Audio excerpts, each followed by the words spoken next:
The very name Krista Sharan is a very meaningful and significant word, especially to the rich and so-called higher caste Lingayat majority that lives in our Birur town. Sharan is a sacred and meaningful word to them, meaning obeisance, surrender, service.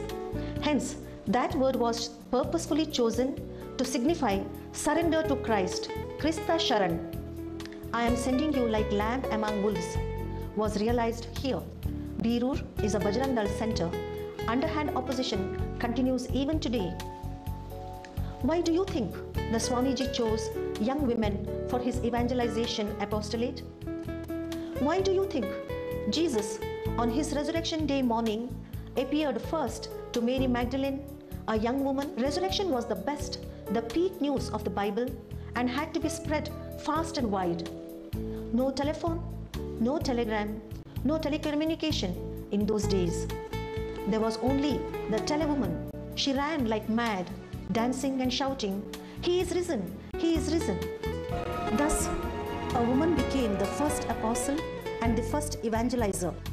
Swamiji took the clue from this episode and the knowledge of Jesus about women's capacity to evangelize. Despite all opposition, evil propaganda against them and against the Swamiji, credit should be given to our young girls who dared into 72 villages, cycling around 26 kilometers a day on lonely paths. There were hardly any roads. Social development was taken up not just to lift the poor people's life, but through it to lift them up higher to our Lord Jesus Christ, not so much to convert the people, but rather to make Christ known to and loved by them. The work started with Lambani's semi-nomads, but extended to all SC and ST and Dalits. Priority was given to the development of women and children. Earlier, women were not allowed even to get out of their villages. Hardly 5 to 10% of the children went to school. But today, around 90% of the children go to schools. Pathetic village situation is gradually changing.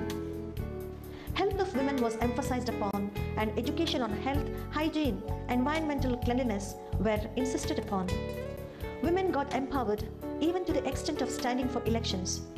They were organized into women's Mahila Sanghas, Yuvati Sanghas, and dared to fight for their rights, represent their grievances to the Tahsildar, to the DC, and to the MLA and MLCs. Caste and communal feelings were very strong. They never even mixed with each other. But today, slowly, even intercaste marriages are taking place. While women were getting empowered, men were taught to respect women and accept their independence and ideas. Thus, family peace, love and understanding improved.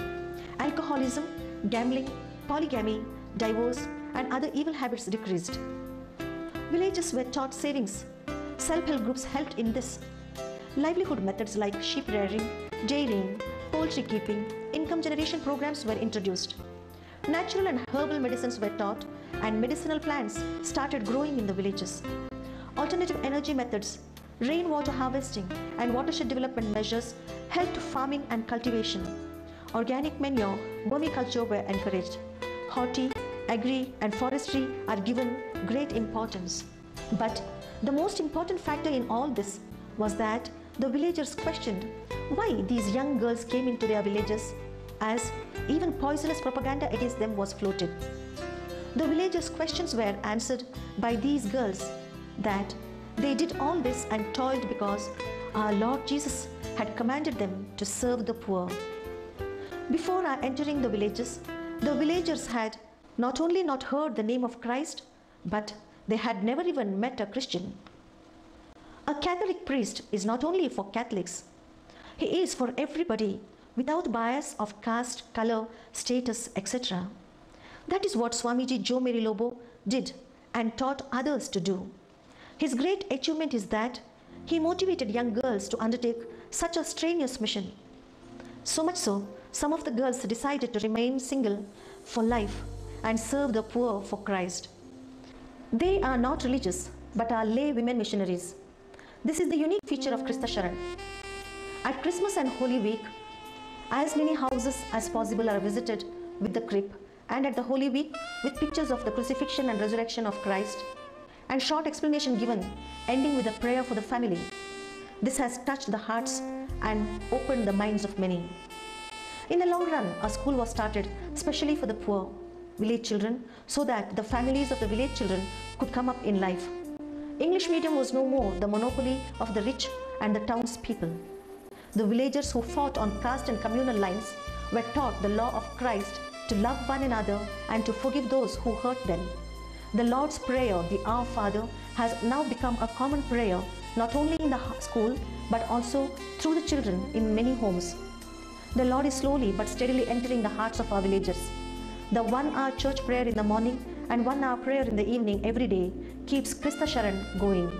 The Indian Rite liturgy attracts Hindus to pray and even to come for Holy Mass at times. Swamiji is an expert in the local languages and has studied the local culture, their practices, superstitions well. And because of this, Hindu and Lingayat mutts invite him to give talks. Even the Muslims, Jains, invite him to do so.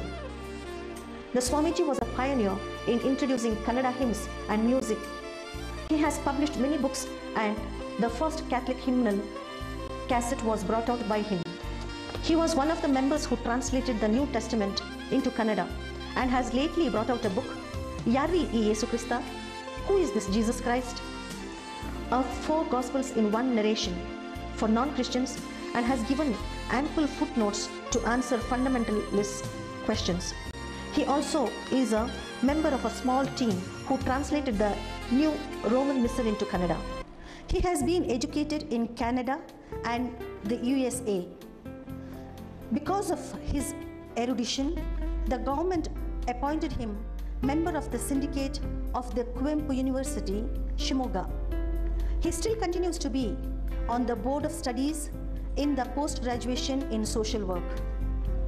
It is a special blessing of God on Swamiji's 80th year that the CPCI recognized his unique service for evangelization through working for the neglected poor. We heartily thank God and thank the CPCI. Jai Yesu.